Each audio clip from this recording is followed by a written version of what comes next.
Almost ready for a start. Starter Glenn Dix moves to his buttons. And it's a big field, 24 riders. A great start for Oldfield on the Rotax 01, a red bike. There he is, right out in front, Oldfield in the foreground there. And so Austrian engine Rotax on a frame made by one of the sidecar riders, with Lewis slotting into second place. Cawthorn in third. And there's quite a big field, as you can see, in this 12-lap second round of the Australian 250cc Championship. So the travelling marshal there on the big Honda, not very far behind them. An enormous amount of acceleration from that bike. Oldfield also ran in the 350 race earlier in the day on the Rotax and went very well, as Lewis hounds him now. Did beat him earlier in the day, but it was close. And in fact, it was a great scrap over 15 laps.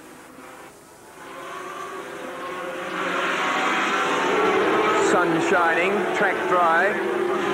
Oldfield leading from Lewis. And Roebuck, third place. Greg Johnson, fourth on 5. Dowson is back in 6th place, 147. Oldfield from Lewis. Lewis, oh, threatening there in second.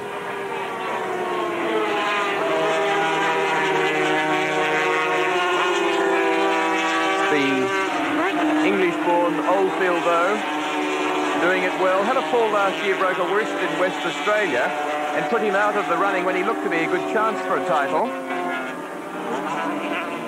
And he's been learning. He's been coming up very steadily and well in the last couple of years.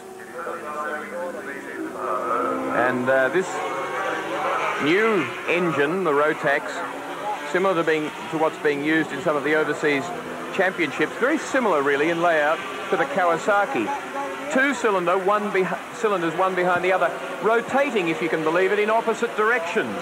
The front one spins in one direction, the rear spins in the opposite, and they're on separate crankshafts, and then they're geared together and come out of that tour chain drive to the rear wheel as Lewis now hits the lead.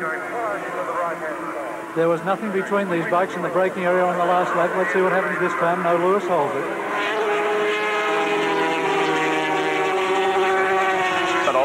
I thought he was going under him there, but gee, he was close and he thought about it. Very angular style on the bigger man, Chris Oldfield. Tends to crank himself off and around the bike much more than Paul Lewis, who really is so small. It's hard to believe he's 7.5 stone. He really does not look it. You could say, well, he might be 6 stone. It's incredible. Very small. There's Greg Johnson on 5.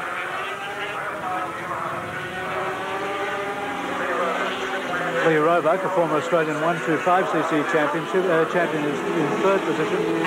Crazily, where look at the slipstreaming duel going on here as Lewis tries to throw off Chris Oldfield from getting a slipstream effect down the straight. But he's got it and he's hanging on to it. He's close enough to get some benefit. Delightful to watch the precision and the mastery of these boys under brakes, and there goes Lewis, at least Oldfield.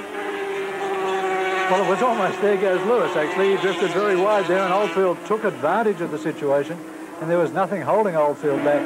Well, we saw Oldfield a couple of laps ago. Look at doing that.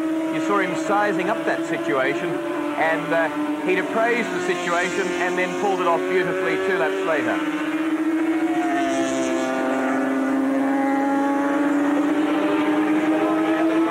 Now the ball. They can really power through here because there's a few degrees of lean there, which just let them drive the bike harder, give a bit better grip. But then here, right in the foreground, it's slippery from the drag racing, actually about there. And now Oldfield tries to do to Lewis what happened in reverse a lap ago. Third gear out of the bowl, then work up to 6th gear down the straight to 216 kilometres an hour as Lewis now flies down the outside. But wrong way round, I would think, and it is. As Oldfield there maximised his position on the track there and was happy to force Lewis out wide and to lose ground. And you saw the effect of it, several bike lengths. Further back, a long way back as we look in the background there for Roebuck on 20. Oh, and a beautiful shot there of the reverse camber. Lap record on this circuit for 250 stands to Greg Hansford, Australia's World Championship holder. Paul Lewis takes him into the bowl. What a beautiful passing manoeuvre. Forces him, because if Oldfield had come across, as you can see, they were going to crash into each other. Mind you, determined motorcycle racers aren't averse to a bit of bumping and pushing, but Oldfield there wisely, with 4 laps still remaining in this 12-lap race, decided to hold off and to make a thrust elsewhere.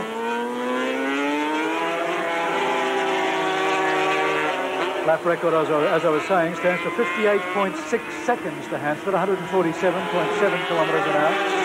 An incredibly fast lap record by Hansford. Brilliant time.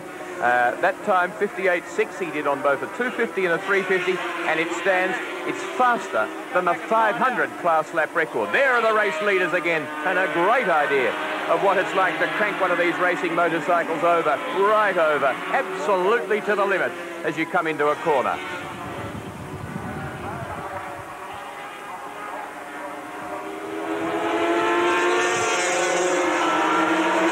Hansford, of course, sitting in Queensland today. His legs recuperating from a crash with Imola in Italy 2 months ago, and he'll be going back to the World Championship later this year as Oldfield now hauls down the inside, but he's just a bit too far back on Lewis that time as they come up to lap riders, and they could be significant in the passing manoeuvres.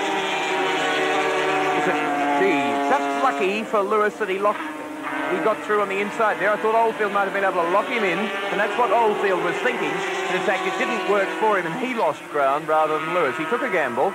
It didn't come off, but he's rounded himself back now to that second place, but he's got just 2.5 laps, about 6 kilometres.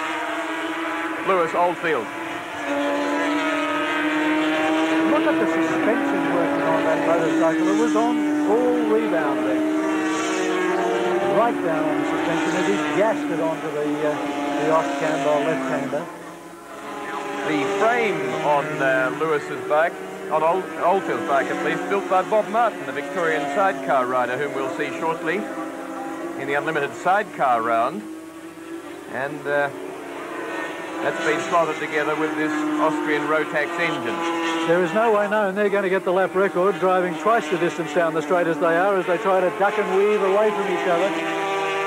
Lewis trying to keep Oldfield out of the section, and look how quick Oldfield is through that corner. Yes, he's very quick there, made a lot of ground. A lap and a half, though. Got no time to spare at all. Last year, this race won by Hansford from Geddes, from Paul Lewis, Rick Perry, Steve Fisher. So the complexion has really changed. And boy, close company there, coming up with 1 lap to go. Can Oldfield get down the inside of this competitor? There's your answer. So that saved him and gave him a great run onto the bowl, onto Lewis. And now they've got the blue flag. They're onto that critical final lap, 2.41 kilometres. Not only a speed gain for Paul Lewis, but a covering game. With no mirrors on the bike, none of these bikes worry about rear vision mirrors. It's a glance over the shoulder to tell you where your opponent is. And that's what Lewis is concentrating on now. Let's have a look at Oldfield through here. But not positioned to go to the right, to go to the inside.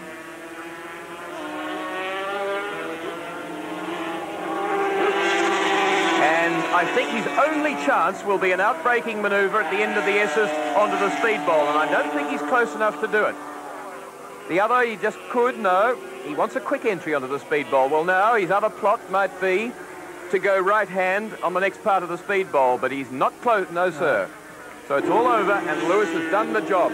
He got a spurt on while Oldfield was plotting and planning, and very much consolidated to the extent only of a couple of tenths of a second, but good enough to give him victory.